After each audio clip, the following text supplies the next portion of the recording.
Hi, people of God. If you can see me, God bless you. Let's talk about a few red herring tests. That is, the trust test to use on toxic individuals, possessed, dysfunctional, manipulative, or unhealed personalities. Let's look into it. Just before we begin, preface this. These tests are not manipulative. Why? Because of the hard posture behind it. So when toxic people test you, it is to use it against you.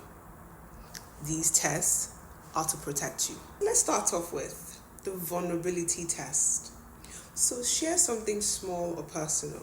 Could be an insecurity. If you don't have one, manufacture one. Could be a fear, could be a mistake, a past mistake, or a preference. Then observe. Do they respond with empathy or reassurance or curiosity? Do they minimize it and say, oh, that's not a big deal? Do they compare it to themselves and then redirect the conversation? Do they remember later to use it against you in public to embarrass you? A healthy response could be something like, oh, I could see why that would bother you. I'm sorry you went through that. A warning sign would be, remember when you said you were insecure about XYZ? It's no wonder you struggle with it. Yeah, things like that. 2, the confidentiality test. So mention something harmless but personal and see whether they keep it private, share it with others for attention, turn it into gossip, pretend they forgot it was personal. The truth is, a person who cannot protect small confidences will absolutely not protect bigger ones. The conflict test. Have a minor disagreement and watch what happens. Do they try to understand your perspective? Do they take accountability when they're wrong? Do they focus on solving the issue? Or do they attack your character? Bring up unrelated past mistakes? Twist your words? Gaslight you? Shame you? Or make you defend yourself instead of addressing the issue? 4, the boundary test. Set a small, reasonable boundary. I can't talk right now. I'd rather not discuss that here or now. Please don't joke about that. Observe whether they respect it. Ask questions respectfully or adjust their behavior. The warning signs for this would be if they punish you for having boundaries, if they call you too sensitive or too emotional, if they act offended that you said no, huge red flag. If they keep pushing until you give in, there's a problem. 5, the accountability test. Point out a small mistake or hurtful behavior and watch their reaction.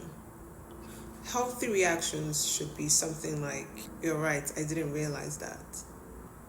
I'm sorry. I apologize. I'll try to do better. I'll be more sensitive to your feelings. Unhealthy patterns, you're the real problem. You're too emotional, you're too sensitive.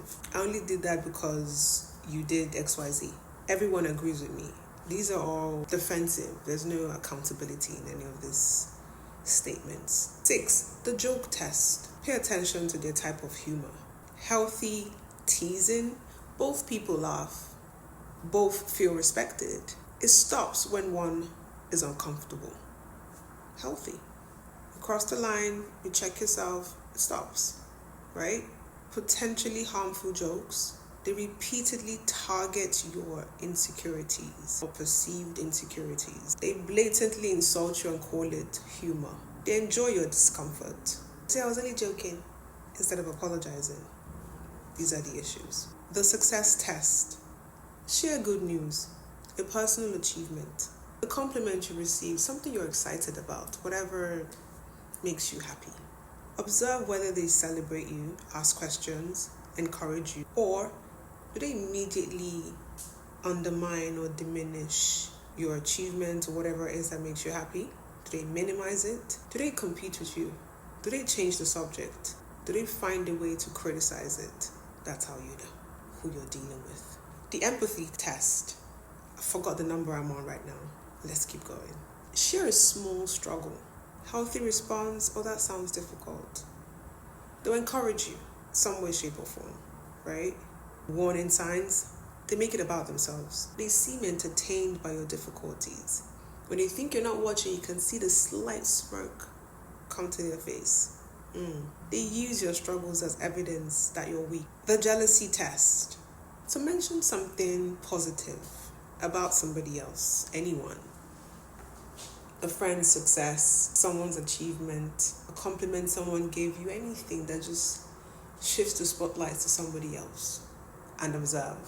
Do they appreciate other people's success, or do they immediately compete, criticize, or undermine? Do they remember your pain test? So a caring person, a kind person remembers things that matters to you. A considerate person remembers things that matters to you, right? Your fears, your goals, your important events.